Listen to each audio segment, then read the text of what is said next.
Bonjour à tous, il fait bon, ouais, on va donc par là des garnis qu'on trouve dans notre vlase. Le grenier, donc c'est en patois c'est le mot, c'est le garni. Le garni, donc c'est une petite bâtisse qui était située souvent à côté de l'habitation principale. Et donc c'est là où on entreposait les choses les plus précieuses en cas d'incendie. Grenier, ça vient du latin granarium. Granarium qui donc était un lieu où on stockait principalement les graines. Un petit peu d'avoine pour les chevaux, puisqu'autrefois on utilisait beaucoup les chevaux. Et puis aussi de l'orge ou du froment pour faire le pain.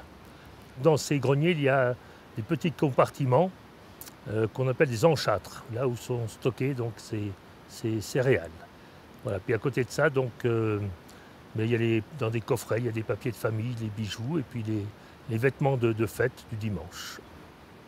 Au cours de l'été, les fermiers étant en alpage descendaient en vêtements de travail et ils venaient se changer dans ces greniers en vêtements de fête pour assister à une cérémonie ou à une fête. Et ces greniers étaient des véritables coffres-forts enfermés avec des grosses serrures avec des clés comme ceci, très importantes. Puis dans la partie basse du village, il y avait des greniers à double étage qui appartenaient à deux familles différentes. Ces greniers donc, sont des petites bâtisses en bois qui font généralement 4 mètres par 4, qui sont construites en épicéa. L'épicéa est le bois le plus commun qu'on trouve ici dans nos forêts.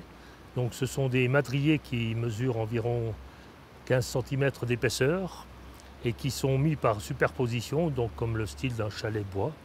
Et la couverture souvent de ces toitures, c'était des planchettes de bois qui sont très présentes aussi dans notre région, qu'on appelle des tavaillons ou des ancelles. Ça dépend de la longueur de la planchette.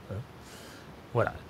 Et souvent, ils étaient posés sur des pierres qui permettaient de le surélever de l'humidité, de la neige, mais également pour éviter que les rongeurs rentrent à l'intérieur.